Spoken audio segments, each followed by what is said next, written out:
Hello, this is CBC Grade 7 Pre-Technical Studies. It is being presented by Teacher Anthony Waroy. So in this strand, we are going to cover measuring and marking tools. So measuring and marking tools falls under tools and production. It is the first substrand. So in this video, we are going to understand what are measuring and what are marking out tools. Now, what is a measuring tool? A measuring tool is a device used to measure physical quantity such as length, time, weight, angle, volume, and temperature. A measuring tool, of course, it's a physical tool that is used to measure physical quantity such as length. If you want to know the length of a table, you will use a tool. That tool is called a measuring tool. So we'll talk about that tool. If you want to time an event, you'll use a measuring tool to time it. If you want to know the weight of a substance or a material, you'll use a measuring tool. If you want to know the length or the angle,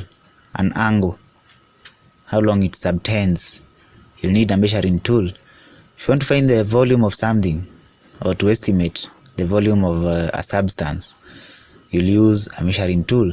If you want to know the temperature of your body, again, you'll use a measuring tool. So a measuring tool is a device used to measure this length, time, weight, angle, volume, and temperature. For example, length, you can use a tape measure. Time, you can use a stopwatch. Weight, you can use a weight balance or a beam balance. Angle, you can use a protractor.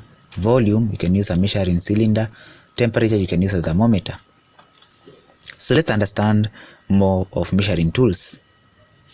So we have examples of measuring tools. Number one, we have a tape measure. As you can see from the side here where I'm circling, these are tape measure. Both of them, they are tape measures. They are used to measure length. Okay, they measure the length of items.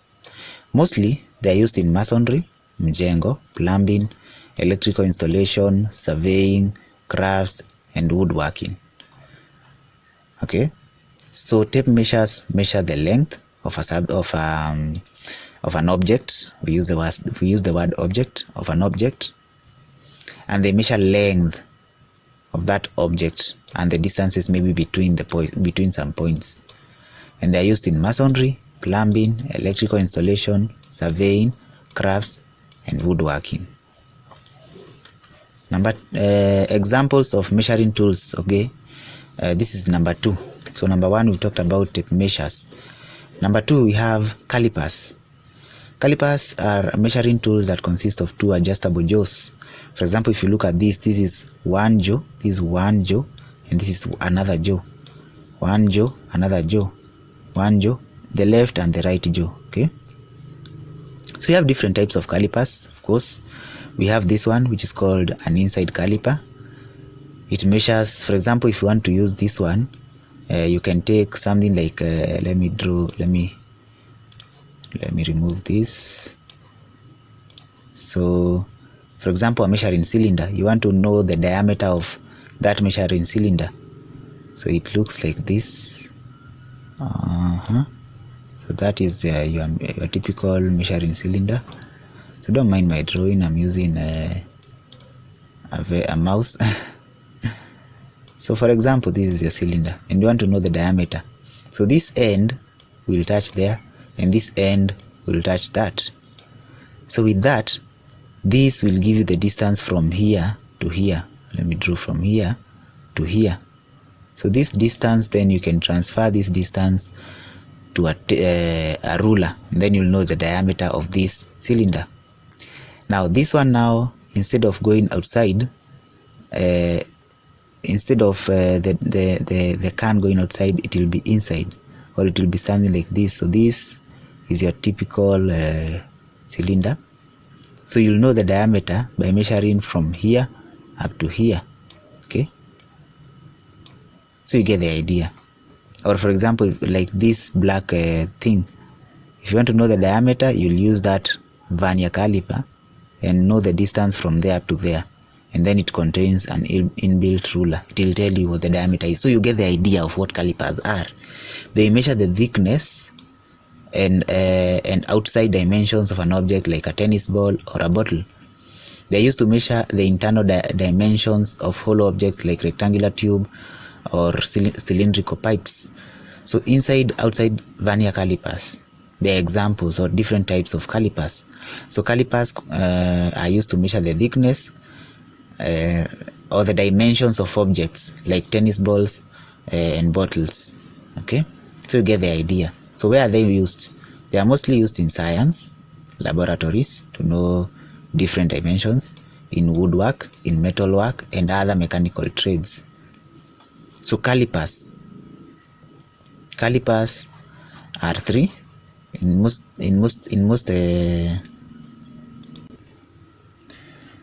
okay.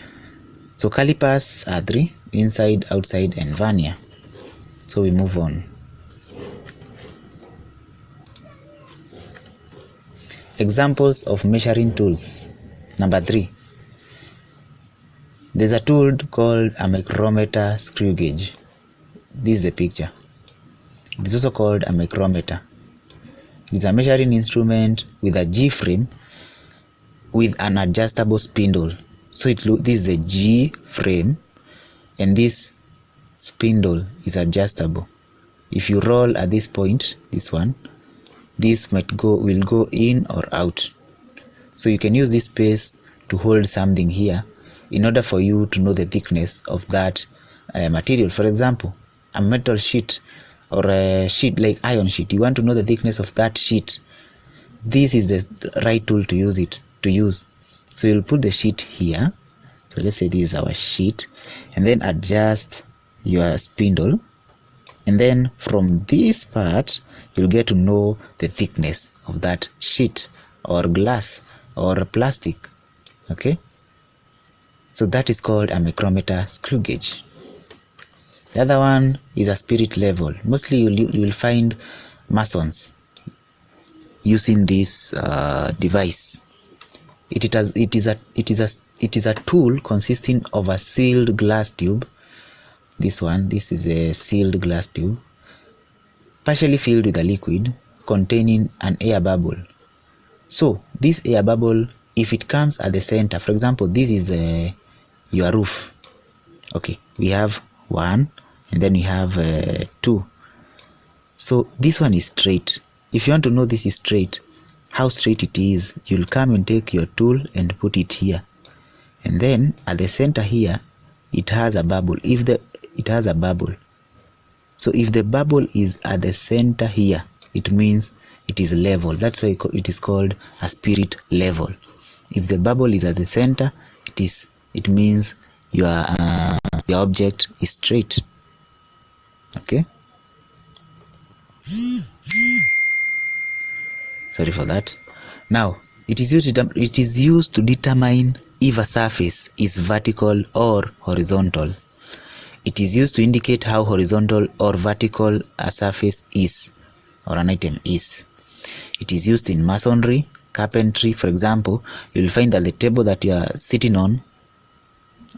using, or the chair you are sitting on, it's a bit, when it comes to measurements, or let's use a table. It is flat. That flatness is obtained by using a spirit level. It is used by surveyors, by plumbers, in metalworks. For example, a window, you cannot, if you are someone who makes the windows and doors and gates, you cannot make a gate that is not horizontally and vertically straight. You need to use this to obtain the vertical and the horizontal sides well. Another measuring tool is a steel rule. This one is used to measure length. So it is a flat metallic tool with a calibrated surface. It is made of stainless steel.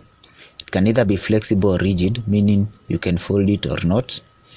It is used to measure the length of an object or a distance between 2 points. For example, if I want to know the distance from here up to this point, up to that point, I can use a steel rule to obtain that distance. Now, it is used to guide cuts, etc. Fields that use this in geometry, in welding, in fabrication, in technical drawing, in architecture, and in construction. So this one does not need much of explaining. So it is basically what a ruler can do. But now instead of this being made of plastic or wood, it is made of steel. Another measuring tool is a thermometer. It is used in hospitals, you know it. So it is used to obtain your temperature. Okay, it can be used to obtain the temperature of a liquid and many other things. So it is an instrument that is used to measure temperature. Another one is a plumb bob. A plumb bob, as you can see, it is mostly used by masons. If I want to obtain a vertical edge like that, I'll come and put my let me try and draw my plumb bob here, and then if the top and the bottom and the plumb bob something like this, if this part and this part, if this part, this one and this part touch at the same time, it means your wall is vertical. If they don't, for example, if your wall looks like this, you'll find that this part is there, but now the rope will go straight, because the plumb bob will always measure the straightness. You'll see that there's distance here. If you find some distance between that point and that point, it means your wall is not straight or your edge is not horizontal. So it needs to be something like this. So this plumb bob is the one that is used to give a vertical line. So it is a weight with a pointed tip on the bottom, which can be suspended from a string to give a vertical line. It is used in construction industry to ensure that vertical installations such as walls are perfectly vertical. Examples in real life: ensuring a wall is vertical, of course that is what we have talked about. Ensuring fencing posts are vertical. Installation of ceiling lights or pot lights, or hanging pictures to ensure that they are straight. So you use this. They are used in construction and masonry, among others. A stopwatch. This is something you've interacted with. It is used to measure an event, to time an event. So for example, you are having an event and you want to know how long one has taken to run maybe round the field. Okay, so let me draw someone there. So this person is running. Anyway, this person is running. If you want to know how long this person takes to cover this distance from here round to this part, you use this. This part is used to reset in most cases. This one is used to start and stop, among others. This is the mode. So different stopwatches work differently. You might find others. This part is used to start and reset. This part is used to start and stop. Maybe it is used differently. Okay, but the buttons elaborate well. They are written here on what to do. So a stopwatch is used to time an event. When you press at the beginning and at the end, you time that event. It is used to measure the time interval of an event. Fields that use stopwatches are areas where accurate timing of events is required. For example, in sports, they use this one to know Kipchoge used 1 hour 59 minutes to run some kilometers. It is also used in laboratory experiments. For example, if you're heating water, and you want to know the temperature at which water boils at, you'll use this to know the time it takes for the water to boil. Okay. Another measuring tool that we have is a voltmeter. A voltmeter has V labeled here where I'm circling. It is used to measure voltage across two terminals in an electric circuit, and it is used by technicians to check the input and output voltage of electrical equipment. such as a motor, a battery. If you want to know the battery, the output of a battery, if you want to know how many volts it outputs, you use this, and many other. For example, medical equipment, electrical panels, etc, etc. If you just want to know the voltage across that two terminals, or to check the input and output voltage of an electric equipment, you use a voltmeter. Another example of a measuring tool is an ammeter. An ammeter now is not like a voltmeter. This one is written A. If you look at the voltmeter, it is written V. Here the picture, V. But an ammeter is written A. That's more or less what the voltmeter does, but instead of giving the output in terms of voltage, it gives it in terms of amperes. So it is also known as an amperemeter. Okay, here we have a H between P and H, P and E we have an H. It is also called an amperemeter or an amperemeter. It is an electric measuring instrument with the letter A marked on the surface, but it is used to measure the amount of electric current in a closed circuit. Mostly, it is used by electrical technicians. Another one is an ohmmeter. An ohmmeter now does not have an A or a V.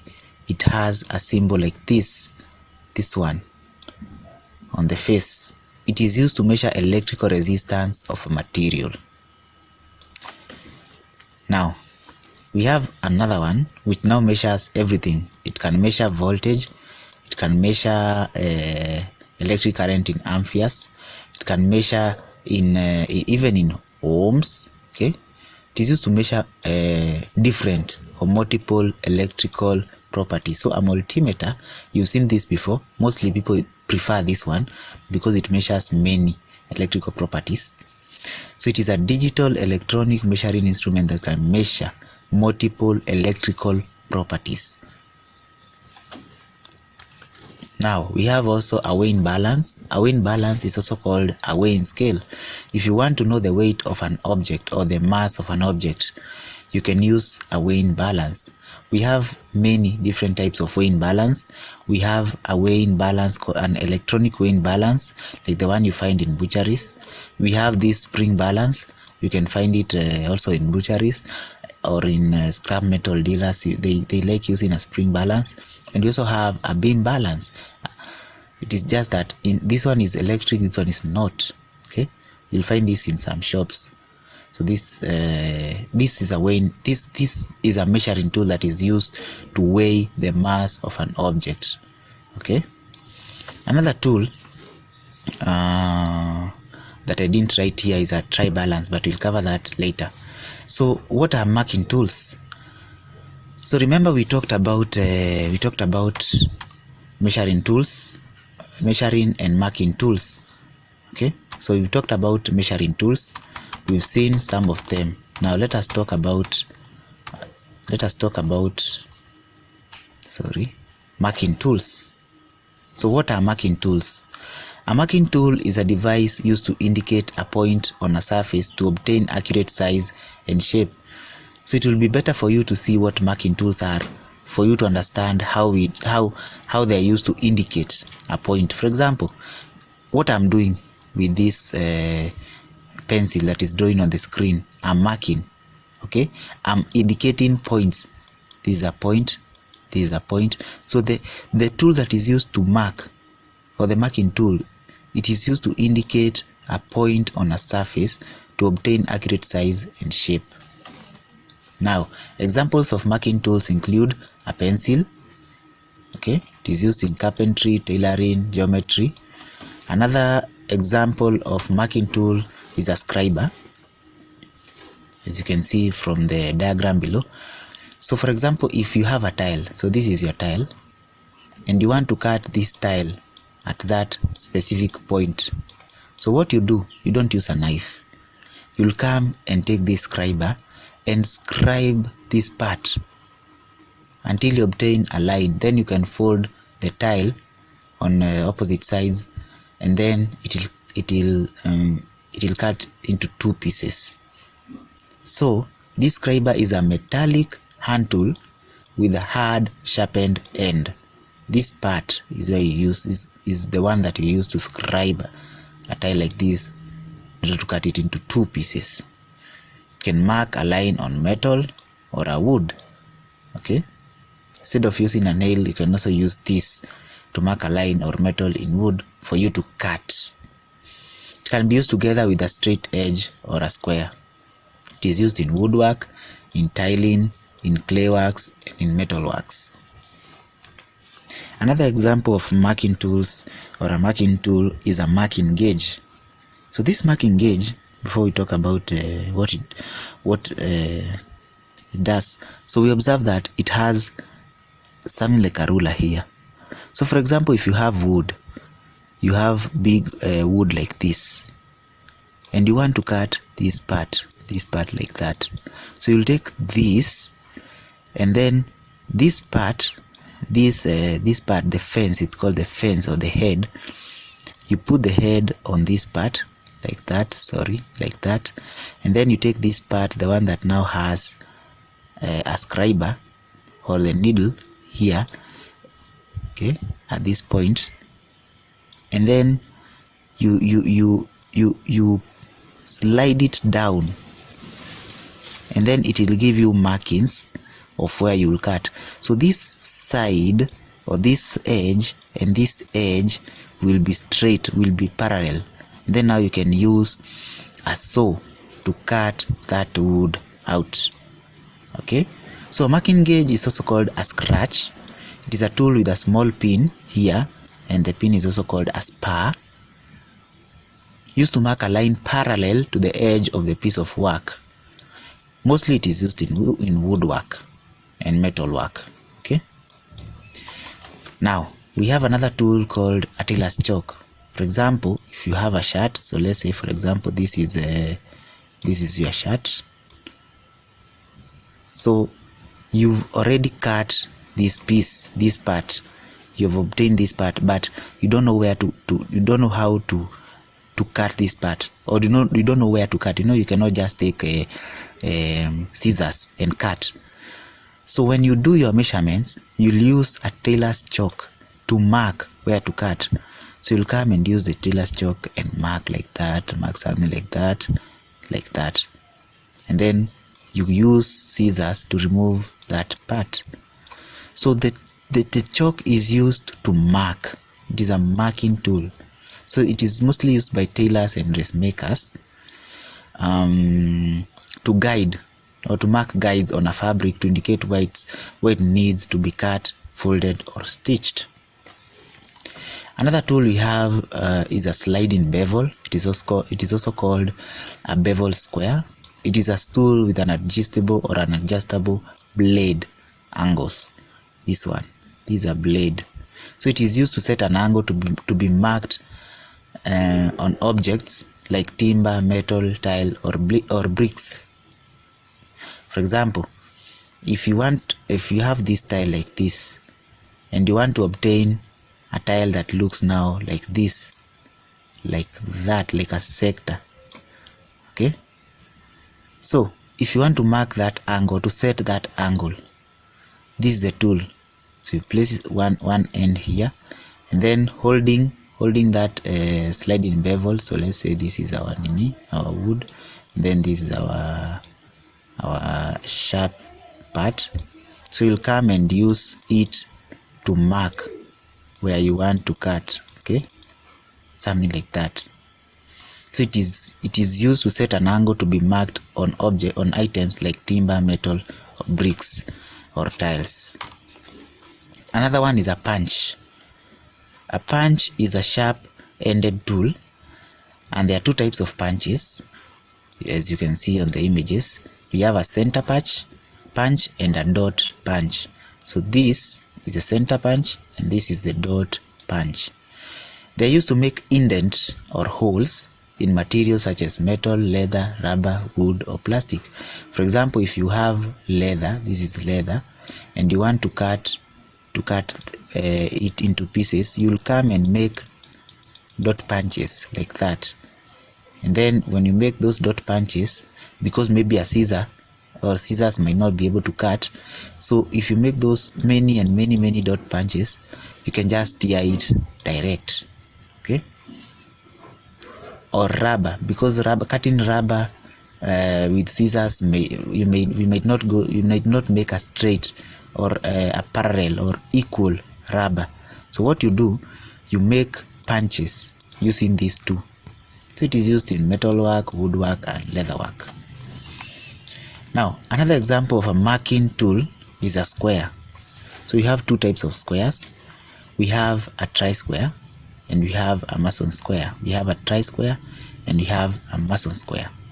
So a square is a measuring device that consists of two straight edges set at right angles to each other, like this.